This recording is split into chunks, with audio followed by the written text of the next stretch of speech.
बिस्मिल्लाहिर्रहमानिर्रहीम। अस्सलाम वालेकुम नादरीन, आप यूट्यूब चैनल देख रहे हैं। मैं इमरान खान हूँ। नादरीन, सबसे पहले तो आज़ाद कश्मीर में आज इलेक्शन करवाया गया। एक मरतबा फिर जाली इलेक्शन था। इस इलेक्शन की औकात कोई नहीं है क्योंकि आज़ाद कश्मीर के लोगों ने इसको मुस्तरद किया है। लगभग बाइकआउट वाली सिचुएशन है क्योंकि 10% के करीब या इसके आसपास लोग निकले हैं, और जहाँ निकले हैं वहाँ पे इतने निकले हैं, और कई जगहों पे तो ऐसे बताया जा रहा है कि लोग बाहर आए ही नहीं। लोगों ने ना बात की, ना बात सुनी, ना किसी ने वोट डाला और ना कोई वोट डालने के लिए निकला। दूसरी तरफ जो एहतजाज हो रहा है वो तो जारी है। कोशिश की जा रही है कि आज का दिन मैनेज किया जाए कुछ भी करके, और दूसरे मरले के इंतखाब के भी नताइज का ऐलान किया जाए, फिर तीसरा मरला किसी तरह निपटा के और फिर एक ऐसी हुकूमत बना दी जाए जो कठपुतली हुकूमत हो, जो सेक्टर कमांडर के कहने के ऊपर चले। कोई एक कर्नल या कोई एक मेजर कोई भी एक हुक्म लेकर आ जाए तो फौरी तौर पे उस हुक्म के ऊपर अमल दरामद होना चाहिए। लुब्बे लुबाब ये है इस इलेक्शन का, लेकिन कश्मीरियों ने इसको मुकम्मल तौर पे रद्द कर दिया, मुस्तरद कर दिया। लोग नहीं निकले वोट डालने के लिए। ये बहुत सारे पोलिंग स्टेशंस की लिस्ट है मेरे पास, जो मैंने वहाँ आज़ाद कश्मीर से जो सोर्सेज हैं उनसे इकट्ठी की अभी थोड़ी देर पहले तक। तो कहीं पे 7 वोट पड़ते हैं, कहीं पे 6 वोट पड़ते हैं, कहीं पे वोट ही नहीं पड़ते। एक पोलिंग स्टेशन की मैं विजुअल्स देख रहा था, वहाँ जो पोलिंग करवाने के लिए अमला आया हुआ था वो बेंचों के ऊपर लेट के सो रहा था। एक बंदे ने कमीज उतारी थी, बनियान में ही सो रहा था। अब यहाँ से आप अंदाज़ा करें कि वो इतने वेले हैं कि आज वोट डालने ही कोई नहीं आया। सिक्योरिटी बाहर खड़ी हुई है, वोट डालने लोग आए नहीं, अमला अंदर सो रहा है पंखे चला के मज़े से आज़ाद कश्मीर में। तो ये सूरत हाल क्यों बनी? क्योंकि लोगों ने इस इलेक्शन को मुकम्मल तौर पर मुस्तरद कर दिया है। अब नाज़रीन, नून लीग ने इस मरतबा एक चीज़ थोड़ी सी अच्छी और अक्लमंदी वाली की कि उन्होंने मैनेज किया कि अपने कुछ विजुअल्स बना सकें सुबह के वक्त। मैंने आपको बताया था पिछली मरतबा इस्टेब्लिशमेंट ने नून लीग की ड्यूटी लगाई थी, लेकिन नून लीग ने वो ड्यूटी पूरी नहीं की। लेकिन इस मरतबा इन्होंने ये अच्छा किया कि सुबह के वक्त अपने कारकुनों को इकट्ठा करके कैंप के अंदर बिठा के खड़ा करके थोड़े से विजुअल बना के मीडिया को दे दिए कि आप ये विजुअल्स चलाएं ताकि ये तासुर जाए कि आज़ाद कश्मीर में लोग निकल कर वोट डाल रहे हैं। लेकिन जब रिपोर्टर्स ने रिपोर्ट किया तो सूरत हाल बिल्कुल मुख्तलिफ थी। कई रिपोर्टर्स ये बताते हैं कि 7 घंटे पोलिंग को हो गए। वो 2 रिपोर्टर एक ही जगह पे मौजूद थे। उन्होंने कहा जी हम सारे हल्के फिरते रहे, हमने जा जाके देखा, पता किया, वहां पे पहला वोटर भी नहीं पहुंचा 6-7 घंटों के अंदर। अच्छा, जो महाजरीन वाली नशिस्तों के ऊपर ये इलेक्शन करवा रहे हैं वहां पर भी यही सूरत हाल है।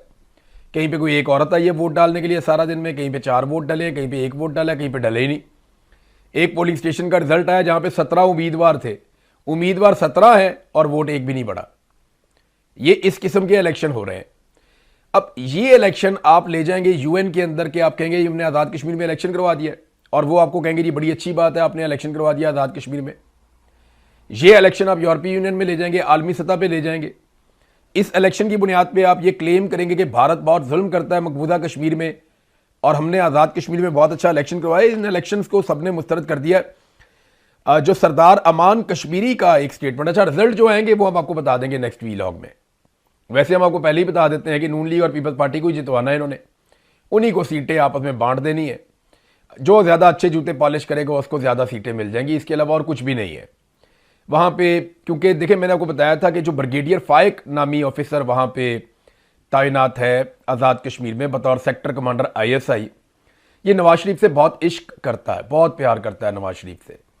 मैं आपको यकीन दिलाता हूं कि नवाज शरीफ की फैमिली के अंदर कई लोग उनसे इतना इश्क और इतना प्यार नहीं करते होंगे जितना ब्रिगेडियर फाइक को नवाज शरीफ से इश्क और प्यार है। और इसका इजहार उसने मेरे सामने तब किया जब मैं ISI की कैद में था, और जिन अल्फाज में किया वो मैं किसी दिन बताऊंगा, बड़े मौके के ऊपर बड़ा चौका लगाएंगे, आपको बताएंगे क्या किया था। लेकिन ब्रिगेडियर फाइक को बहुत इश्क है नवाज शरीफ से। मुझे नहीं लगता वो नवाज शरीफ को मायूस करेगा वहाँ मुजफ्फराबाद वाले डिवीजन के इलेक्शन में, ऐसा नहीं वो करेगा। अब ये एक सरदार अमान कश्मीरी है, उन्होंने जो स्टेटमेंट दिया वो स्टेटमेंट में मेरे पास लिखा हुआ है। उन्होंने कहा जी अब 2 ही तरीके बाकी हैं। पहला तरीका ये है कि हम सारे लोग आगे बढ़ते रहें, यानी मुजफ्फराबाद की तरफ जाएं, आगे बढ़ें और एहतजाज को शिद्दत लेकर आए उसमें, तो सरकार गोलियां चलाएगी। तो सरदार अमान कश्मीरी ने कहा कि जी हो सकता है कि हम आधे लोग मर जाएं, लेकिन आधे लोग तो पहुंच जाएंगे, और जब हम पहुंच जाएंगे तो बचेंगे हुक्मरान भी नहीं। ये बात सरदार अमान कश्मीरी ने कहा। और दूसरा रास्ता उन्होंने कहा, दूसरा रास्ता यह है कि आप री इलेक्शन करवाएं, लोगों को मौका दें, लोग अपनी हुकूमत खुद मुंतखब करें, अपनी हुकूमत खुद बनाएं, फेयर इलेक्शन हो ना आज़ाद कश्मीर में।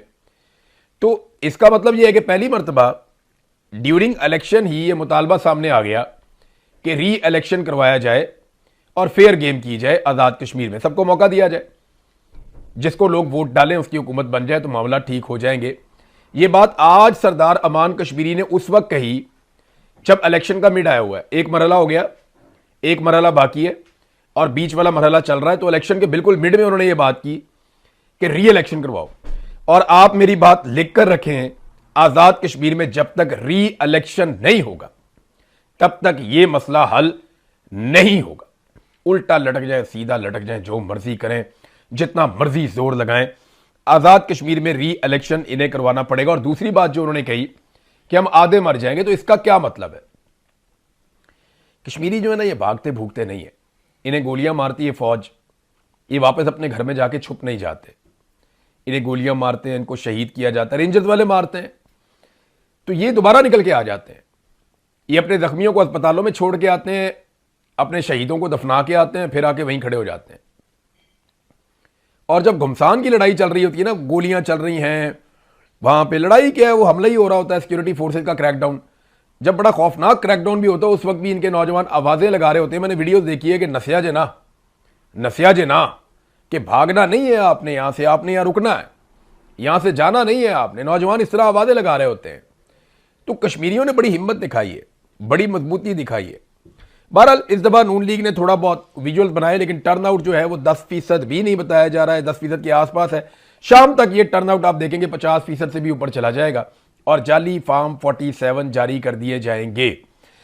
मोहसिन नकवी के बयानात ने एक मुसीबत अजीब सी डाली हुई है। मोहसिन नकवी के स्टेटमेंट का एक हिस्सा मैं आपके सामने रखता हूं। उसने कहा कि फील्ड मार्शल के अमेरिका से जितने मर्जी ताल्लुकात अच्छे हो जाएं, अगर हमारा निज़ाम ठीक नहीं होगा तो कोई फायदा नहीं। ये मोहसिन नकवी ने कहा। मेरी नज़र में ये स्टेटमेंट ही गलत है कि फील्ड मार्शल के अमेरिका से ताल्लुकात जितने मर्जी अच्छे हो जाएं, हमारा निज़ाम ठीक नहीं होगा तो कोई फायदा नहीं। ये निज़ाम तब तक ठीक नहीं होगा जब तक कि फील्ड मार्शल या आर्मी चीफ अमेरिका से ताल्लुकात बनाना बंद नहीं करते। किसी आर्मी चीफ का, फील्ड मार्शल का, किसी सरकारी मुलाजिम का कोई हक नहीं है कि वो जाए और जाके एक दूसरे मुल्क के साथ ताल्लुकात बनाए। ताल्लुकात हमेशा दो मुल्कों में बनते हैं। जो अफराद के ताल्लुकात होते हैं वो अफराद के मरने के बाद या उनके इस दुनिया से जाने के बाद या उनके रिटायर होने के बाद या उनके हुकूमत से निकलने के बाद वो ताल्लुकात ख़त्म हो जाते हैं। अमेरिका के साथ रियासत पाकिस्तान को डील करना है, अपने फॉरेन ऑफिस के जरिए से डील करना है। जो गवर्नमेंट ऑफ पाकिस्तान है उन्होंने अमेरिका के साथ डील करना है, अपनी पॉलिसी के मुताबिक डील करना है। फील्ड मार्शल के ताल्लुकात का हमेशा हमें नुकसान हुआ। एक ये तो एतराफ़ किया मोहसिन नकवी ने कि फील्ड मार्शल ने अमेरिका से अपने अच्छे ताल्लुकात बना लिए हैं। और याद रखिएगा, जब भी किसी जर्नैल ने अमेरिका के साथ अच्छे ताल्लुकात बनाए हैं, पाकिस्तान ने उसकी कीमत चुकाई है। अयूब खान के ताल्लुकात अमेरिका के साथ बहुत अच्छे थे। पाकिस्तान में जमहूरियत की मंजीर ठोक दी थी उस आदमी ने। मादर मिल्लत फातिमा जिन्ना को उसने गद्दार करार दे दिया था, बेड़ा गर्क किया पाकिस्तान के सारे जमहूरी कल्चर का। याया खान के अमेरिका के साथ अच्छे ताल्लुकात थे, पाकिस्तानी दो टुकड़े कर दिया इन्होंने। फिर बड़े अच्छे ताल्लुकात अमेरिका के साथ जो ज़िया-उल-हक के ताल्लुकात थे वो किसी के भी नहीं थे। अमेरिकन पाउंड होके पीते थे ज़िया-उल-हक के, और ज़िया-उल-हक के दिए हुए तोहफे पाकिस्तान आज भी भुगत रहा है। क्लाशनकोफ हो गई, मनशियात हो गई, जहाद हो गया, जंग हो गई, आग लगी हुई है, वो सारा तब से हमारे पीछे है। एक जनरल मुशर्रफ, अमेरिका उससे बहुत खुश था, वो अमेरिकन लड़ाई लड़ रहा था सबसे पहले पाकिस्तान का नारा लगा के। अमेरिका उससे भी बड़ा राजी था और पाकिस्तान की। जब कभी किसी जर्नैल के ताल्लुकात अमेरिका के साथ बने हैं ना, उसका नुकसान हमेशा पाकिस्तान को हुआ है। आज ये फील्ड मार्शल ने अमेरिका के साथ जाती ताल्लुकात बना लिए ना, पाकिस्तान को लगातार नुकसान हो रहा है। हमारी फौज जो है वो यमन के बॉर्डर पे खड़ी है, ये दावा सामने आ गया। इसकी तफसीलात मैं आपको बताऊंगा, क्योंकि ये यमन के जो ईरान के अंदर सफ़ीर है, उन्होंने ये पैगाम दिया है पाकिस्तान में कुछ लोगों को, जिनमें अल्लामा राजा नासिर अब्बास साहब का नाम लिया जा रहा था। बताया यह गया है कि पाकिस्तानी फौजी यमन के खिलाफ सऊदी अरब की तरफ से जंग लड़ रहे हैं या लड़ने के लिए भिजवा दिए गए हैं और तैयारियां पूरी हैं। ये बड़ी अलार्मिंग सिचुएशन, बहुत अलार्मिंग सिचुएशन है ये, कि कौम को नहीं पता कि आपकी फौज कहां लड़ रही है, किसके साथ लड़ रही है। कौम को यह भी नहीं पता कि आपने सऊदी अरब के साथ क्या मुआहदा किया, कतर के साथ क्या मुआहदा किया, आप किस मुल्क के साथ क्या बात करने जा रहे हैं। ये बोर्ड ऑफ पीस, जिसे बोर्ड ऑफ नेतन्याहू भी कहते हैं, उस बोर्ड के अंदर क्या चल रहा है, कौम इसके बारे में कुछ नहीं जानती। तो अगर पाकिस्तान का निज़ाम आपने ठीक करना है तो उसका आसान तरीका यह है कि फील्ड मार्शल अमेरिका के साथ अपने ताल्लुकात ख़त्म कर दें और अमेरिका के साथ वो अपने ताल्लुकात ना रखें। Let the government of Pakistan decide, और जो पाकिस्तान की स्टेट है वो ये फैसला करे कि उन्होंने क्या करना है। फील्ड मार्शल स्टेट नहीं है, वो एक सरकारी मुलाजिम है, तो वो इन चीज़ों में ना पड़े तो ज़्यादा बेहतर है। नवाज शरीफ के बारे में ये कहा जा रहा है कि नवाज शरीफ अब मामला अपने हाथ में उन्होंने लेने का फैसला किया है। लेकिन मियां नवाज शरीफ मामला क्या अपने हाथ में ले सकते हैं? हमने कई दफ़ा इस बारे में उम्मीद भी जाहिर की, हमें लगा कि शायद नवाज शरीफ मामला अपने हाथ में ले लें, कोई इस्टेब्लिशमेंट के साथ वो मामला कता करें, वो ये सोचें कि यार इस्टेब्लिशमेंट ने बेड़ा गर्क कर दिया पाकिस्तान का, तो सियासतदानों को मिलकर बैठना चाहिए। लेकिन हमने देखा कि जब जब मामला हाथ में लेने का मौका आया, नवाज शरीफ ने हाथ में बुरश पकड़ लिया। तो वो हाथ में मामलात नहीं लेते मियाँ साहब, मियाँ साहब हाथ में बुरश लेते हैं और फिर दूसरे हाथ में पॉलिश लेते हैं और फिर चमकाई शुरू कर देते हैं बूटों की। मियाँ साहब ने मामला संभालने की बजाय हमेशा बूट संभाला है। अभी तक का जो मंजरनामा हम देख रहे हैं उसमें तो यही हुआ। मियाँ साहब ने मामलात को कंट्रोल करने की बजाय पॉलिश को कंट्रोल किया है। मियाँ साहब मामलात हाथ में नहीं लेते, बुरश हाथ में लेते हैं, जो हमने देखा और जो हमें समझ आई। लेकिन फिर भी मैं ये कहूँगा कि हमें मायूस नहीं होना चाहिए। हमें मियाँ नवाज शरीफ से ये उम्मीद करते रहना चाहिए कि शायद किसी दिन मियाँ साहब के अंदर से कोई इनकलाबी जाग जाए, शायद किसी दिन उन्हें होश आ जाए। और मैं बताऊँ नवाज शरीफ का होश कब आएगी?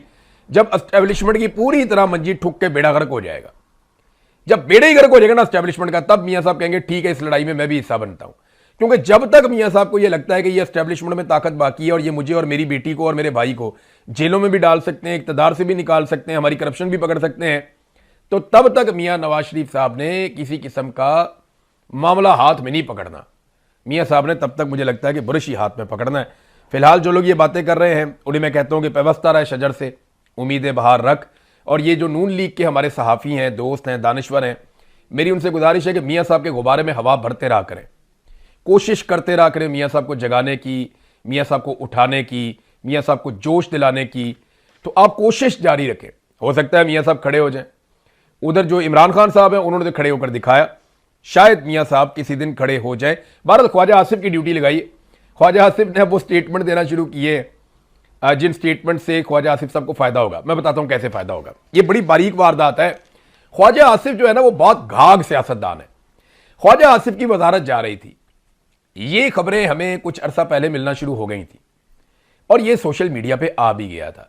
फिर जब ख्वाजा आसिफ साहब ने बड़ा वाला बुरश पकड़ा ना फील्ड मार्शल आसिम मुनीर साहब के बूट पॉलिश करने के लिए, तो हमें अंदाजा हुआ कि वाकई इनकी वजारत खतरे में है। ये हर थोड़े दिन के बाद ख्वाजा आसिफ साहब तारीफ करते थे फील्ड मार्शल आसिम मुनीर की। और साबिर शाकिर भाई, मैं और दो चार और दोस्त हैं, मोहित पीरजादा, हम सारे ये कहते थे जो पाकिस्तान से बाहर हैं कि ख्वाजा साहब अपनी नौकरी बचाने की कोशिश कर रहे हैं, बहुत चलाक है। तो ख्वाजा साहब ने अपनी नौकरी ली भी ऐसे ही है ना। एक दफ़ा जनरल बाजवा की मिन्नतें की, उनके ससुर के जाके पास बैठ गए, वो खुद बताया उन्होंने कि मैंने कैसे अपनी वजारत ली, वो एमएनए-शिप। फिर इस दफ़ा उन्होंने कैसे ली वो सारी दुनिया ही जानती है। वो हार गए थे उस्मान डार की वालदा से, रेहाना डार साहिबा से।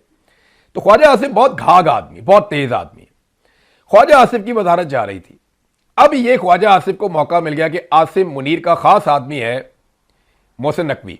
तो अगर मैं मोहसिन नकवी पे तनकीद करूंगा तो फिर आसिम मुनीर के लिए मुश्किल होगा मुझे वजारत से निकालना, क्योंकि अगर आसिम मुनीर ने मुझे वजारत से निकाल दिया तो रोला यह पड़ जाएगा कि मोहसिन नकवी के चक्कर में, क्योंकि ख्वाजा आसिफ ने तनकीद की थी मोहसिन नकवी पे और जवाब दिया था मोहसिन नकवी को, लिहाजा जनरल आसिम मुनीर ने ख्वाजा आसिफ को नौकरी से निकलवा दिया। हालांकि ख्वाजा आसिफ कागजों में आसिम मुनीर का बॉस है, लेकिन वो बॉस आसिम मुनीर ही है। ख्वाजा आसिफ तो बेचारा ट्रैफिक में फंसा होता है। जब आसिम मुनीर साहब गुजर रहे होते हैं सड़क के ऊपर से, या कोई छोटा मोटा भी गुजर रहा होता है फौजी, तो ख्वाजा आसिफ तो बेचारे ट्रैफिक में फंस जाते हैं, उनकी औकात ही कोई नहीं है। लेकिन फिर भी कागजों में वो बॉस हैं, वजीर दिफा है। तो अब ख्वाजा आसिफ को अपनी नौकरी बचानी थी, नौकरी बचती हुई नजर नहीं आ रही थी। ये उन्हें ब्लेसिंग इन डिस्गाइज हो गया। अगर पै जाओ मोहसिन नकवी, अब वो पीसीबी के बारे में पूछ रहे हैं। एक दिन पहले तक पीसीबी, पाकिस्तान वर्ल्ड कप आ रहा है, इन्होंने पीसीबी से नहीं पूछा। T20 में दुर्गत बन गई, इन्होंने पीसीबी से नहीं पूछा। पाकिस्तान की सारी क्रिकेट का बेड़ा गर्क कर दिया, इन्होंने पीसीबी से नहीं पूछा। जब इंडिया से पाकिस्तान बुरी तरह हार रहा था तो यही ख्वाजा आसिफ पीसीबी की तारीफें कर रहा था और हारिस रऊफ को कह रहा था कि चुक के रख, कम चढ़ के रह ना थे, क्योंकि वो जहाज गिराने वाली एक्टिंग कर रहा था। ग्राउंड में उसका काम बॉलिंग करना है, वो जहाज गिरा रहा था। तो वो कह रहे थे जी हम इंडिया के लिए यही काफी है, मैच चाहे हम हार जाएं या जीत जाएं। तो ख्वाजा आसिफ ने जो पहले तो पीसीबी के बारे में ऐसे बात नहीं की, लेकिन अब पीसीबी का भी हिसाब किताब मांग रहा है। अब जो बेज़ाब्तियां हुई वजारत दाखिला में उनका भी हिसाब किताब मांग रहा है, और जो नेशनल एक्शन प्लान पे अमल दरामद कराना था ख्वाजा साहब, उसका भी हिसाब किताब जो है वो मांगना शुरू। तो ये वो उन्होंने क्यों किया? ख्वाजा आसिफ, मैंने कहा ना, बहुत घाघ आदमी है। इनका ये तरीका वारदात है कि अब मैं उंगली कटा के शहीद बन जाऊंगा, यानी मैं कोशिश ये करूंगा कि मुझे निकाला तो जा रहा है तो मैं फील्ड मार्शल के खास आदमी के खिलाफ बोलता हूं ताकि उनके खाते पड़ जाए, और फील्ड मार्शल के लिए इखलाकी तौर पे मुश्किल हो जाए मुझे निकालना। तो ख्वाजा साहब इखलाक इधर कोई नहीं है, लेकिन आप अपनी सियासत अच्छी कर गए हैं और ये सियासत आपको समझ भी आती है और आप इसके माहिर भी हैं। अब आ जाए नादरीन, एक और चीज, अलीमा खानम, वो बहुत बड़े पैमाने पे लोग निकलते हैं जहां वो जाती हैं।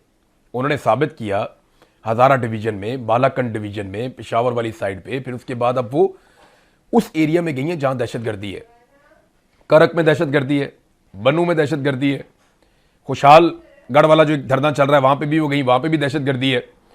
अब जिस पूरी पट्टी में अलीमा खानम वहां पे निकली हैं लोगों को मोटिवेट करने के लिए, उस पूरी पट्टी के अंदर बड़े पैमाने पे लोग बाहर आ रहे हैं। मैं करक के मनाजिर देख रहा था, मैं हैरान हो रहा था कि इतने बड़े पैमाने पर लोग बाहर निकल आए, बहुत बड़ी तादाद में लोग निकले वहां पे।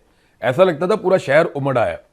उससे पहले हमने इसी तरह के मनाजिर जो हैं वो बाड़ा में भी देखे, हमने कोहाट के अंदर इससे मिलते जुलते मनाजिर देखे। ये वो एरियाज हैं जो दहशतगर्दी से सबसे ज्यादा मुतासिर हैं, और यहां वो अपनी जान जोखिम में डाल के, अपनी जान खतरे में डाल के वो निकली हैं। और दहशतगर्दी वाले इलाकों में अवाम का इतनी बड़ी तादाद में बाहर आ जाना, वो इस बात का सबूत है कि आज भी लोग इमरान खान से उम्मीद बांध के बैठे हैं और उन्हें लगता है कि इमरान खान ही उनके मसाइल हल कर सकता है, खास तौर पे दहशतगर्दी के हवाले से और जो पॉलिसी मैटर्स हैं उनके हवाले से। तो ये अलीमा खानम, उनकी बाकी बहनें, वो अपना जोर लगा रही हैं, वो अपनी कोशिश कर रही हैं। अब एक चीज मैं आपके सामने और रखना चाहता हूं कि ये जो एस्टेब्लिशमेंट और नून लीग में, फर्ज करें अगर एक लड़ाई हो जाती है या पॉलिटिकल पार्टीज में और एस्टेब्लिशमेंट में एक खींचातानी शुरू हो जाती है, और आसिम मुनीर साहब के बारे में कहा जा रहा है कि वो एक नया निजाम लाने की कोशिश करेंगे, ये सब होता है, तो पाकिस्तानियों को कहां खड़े होना चाहिए? सादी सी बात है ना, पाकिस्तानियों को कभी भी मिलिट्री एस्टेब्लिशमेंट के झांसे में नहीं आना चाहिए, इनके साथ नहीं खड़े होना चाहिए। पाकिस्तान का सबसे बुरा सियासतदान भी जब कभी मिलिट्री एस्टेब्लिशमेंट से लड़े तो सियासतदान का साथ दो। मैंने तो इस सारी लड़ाई में यह सीखा है, क्योंकि सियासतदान के पास इस बात का एनओसी और इजाजत है कि वो सियासत कर सकता है, वो वोट मांग सकता है, वो इलेक्शन में जा सकता है, वो अच्छी या बुरी बात कर सकता है, पब्लिक के सामने अपनी ओपिनियन रख सकता है और उसका एहतसाब पब्लिक कर सकती है। जबकि मिलिट्री एस्टेब्लिशमेंट या कोई जर्नैल जो है वो सरकारी मुलाजिम है, वो तनख्वाहदार मुलाजिम है, उसका कोई हक नहीं है कि वो पॉलिसी मैटर्स पे बात करे या किसी पे तनकीद करे। तो अगर ये कभी लड़ाई हो भी, अव्वल तो ये होनी नहीं है, मुझे लगता है सुलह सफाई हो जाएगी। मियाँ साहब बड़े सियाणे, उन्हें पता है ये 4-5 बंदे मिलकर बैठे हैं घर के, और इन्होंने इसके ऊपर सोचा है कि मोहसिन नकवी को जवाब देना या नहीं देना, तो ये तो इनकी औकात रहेगी और उनको इस बात का आइडिया है। तो अब वो तो बोलते नहीं हैं, लेकिन कुछ लोगों के अंदर इनकलाब निकला हुआ है। तो मैं पाकिस्तानियों को एक बात समझाऊं कि अव्वल तो ये लड़ाई नहीं होनी, लेकिन अगर ये लड़ाई होती है तो पाकिस्तान तहरीक इंसाफ हो, कोई और पॉलिटिकल पार्टी हो, आप एक इंडिपेंडेंट पाकिस्तानी हैं, तो आपको हमेशा पॉलिटिकल साइड पे खड़े होना चाहिए। जो गलत लोग हैं उनको गलत कहें। नवाज शरीफ की गलतियां सारी कौम के सामने हैं, पीपल्स पार्टी की गलतियां सारी कौम के सामने हैं, सब लोग गलती करते हैं। लेकिन अगर एस्टेब्लिशमेंट किसी जगह पे किसी के साथ भी झगड़ा करे तो आप समझें कि एस्टेब्लिशमेंट ही गलत है, क्योंकि आज तक पाकिस्तान के साथ जो भी हुआ वो इन्होंने ही किया है। लेकिन ये होना नहीं है, मुझे पता है ना, इन सारों को एक साथ अवाम को फेस करना पड़ेगा। अवाम एक दिन निकलेगी, एस्टेब्लिशमेंट भी सामने होगी और ये सारी जमातें भी सामने होंगी, और अवाम इन सब को कटहरे में खड़ा करेगी। होना तो ये अल्टीमेटली जो मुझे समझ आ रही है, इनका आपस में लड़ना मुझे बहुत मुश्किल लगता है। नादरीन, रजी ताहिर और मोहम्मद सैफ, इन दोनों को जब अगवा किया गया तो अभी तक हमारे पास कोई इतला नहीं है कि ये कहां पे मौजूद हैं। इन्होंने कश्मीर वाला वो जलसा कवर किया था, और कल सुबह याद रखिएगा, मैं एक मरतबा फिर याद दिला रहा हूं सारे वॉलंटियर्स को कि कल सुबह F10 से, मरकज से एक बड़ा काफिला, इमदादी काफिला, साजो सामान लेकर, दवाइयाँ लेकर, खुराक लेकर और इमदादी कारकुनों के साथ, डॉक्टर्स के साथ, पैरामेडिकल स्टाफ के साथ वो जाना चाहता है रावला कोट, सफ़ेद झंडे लेकर, पाकिस्तान के झंडे लेकर। तो आप उसका हिस्सा ज़रूर बने और वहाँ जाने की कोशिश ज़रूर करें। अगर आसिम मुनीर की पॉलिसी ने आपको रोका तो ये मज़ीद एक्सपोज होंगे, अगर नहीं रोका तो आप इंसानियत की खिदमत कर पाएंगे। आप कोशिश करें, अल्लाह आपको इसका अजर देगा। कश्मीरियों को बड़े पैमाने पर गिरफ्तार किया जा रहा है जी, बहुत बड़े पैमाने पर। दर्जनों कश्मीरी गिरफ्तार कर लिए गए मुख्तलिफ जगहों से, और इसमें पंजाब हुकूमत पेश है। सबसे ज़्यादा कश्मीरियों की गिरफ्तारियाँ जो हैं वो पंजाब सरकार ने, या पंजाब की जो हसीना वाजिद है, उन्होंने की है। अब तक के लिए इतने, अपना ख्याल रखिएगा, अपने चैनल का भी। अल्लाह हाफ़िज़।